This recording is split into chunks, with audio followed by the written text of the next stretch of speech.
Жылқыдай есті жануар көрмедім. Әкемнің бір жүйрік ақ бозы бар еді.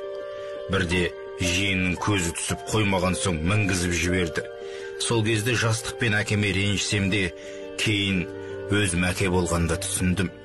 Айына жылына бір келетін қыздың көңілі бәрінен де қымбат екен ғой. Сол атты жиен 4 тау асырып алып кетті.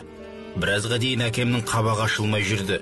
Бір күні жайлауды басына көтеріп кісінеп, боз айғыр қашып келді. Жануар әкеме басын үйкелеп, оқыранып, еркелеп, қуанғаны сондай ек көзінен жас сорғалап тұрды. Жиенге басқа құлынды бие беріп, аты өмірінің соңына дейін қасында қалды. Екеуі де қартайып еді. Күнде әкем үйден шығатын уақытта келе жатсың ба дегендей оқыранып тұратын. Бір күні әкем кенеттен дүние салды. Сол күні ол арамбады. Жануар жүрегімен сездім екен, тек басын төмен салып тұрды да қойды.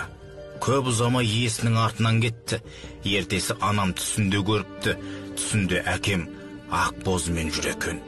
Кезінде 4 тау асып қашып келген жануар иесін сағынғаннан мына қу дүниеден құлазып, иесін бақидан да тауып алған аушамас.